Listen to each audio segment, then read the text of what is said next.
மாஹியல் இபாதா. 9வது கேள்வி, இபாதத் வணக்க வழிபாடு என்றால் என்ன? இஸ்முன் ஜாமிஉன் லிகுல்லி மா யுஹிப்புஹுல்லாஹு வயர்தாஹு மினல் அக்வாலி வல் அஅமாலில் ஸாஹிரத்தி வல் பாத்தினா.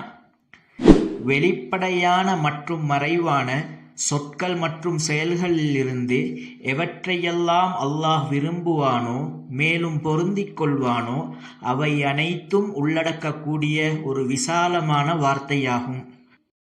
மா ஹுவல் இஸ்லாம். 10வது கேள்வி, இஸ்லாம் என்றால் என்ன? ஹுவல் இஸ்திஸ்லாமு லில்லாஹி பித்தௌஹீத் வல் இன்கியாது லஹு பித்தாஅ வல் ஹுலூசு மினஷ் ஷிர்கி வ அஹ்லிஹி.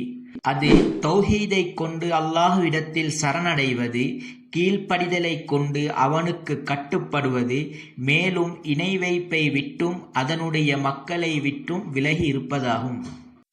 மாஹிய அர்கானுல் இஸ்லாம்.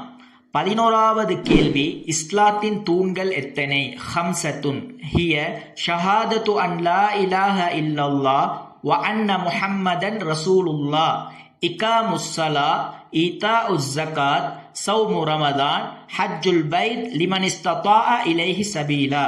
இஸ்லாத்தின் தூண்கள் 5 உள்ளன. முதலாவது, இந்த உலகத்தில் வணங்கப்படுவதற்கு தகுதியானவன் அல்லாஹுவை தவிர வேறு யாரும் இல்லை என்று சாட்சி கூறுவதாகும். அதேபோல் முஹம்மது ஸல்லல்லாஹு அலைஹி வஸல்லம் அவர்கள் அல்லாஹுவின் தூதர் என்றும் சாட்சி கூறுவதாகும். இரண்டாவது, தொழுகையை நிலைநாட்டுவது. மூன்றாவது, ஜகாத் கொடுப்பதாகும். நான்காவது, நோன்பு நோற்றலாகும். ஐந்தாவது, எவருக்கெல்லாம் சக்தி இருக்கிறதோ அவர்கள் கஅபாவை ஹஜ் செய்வதாகும்.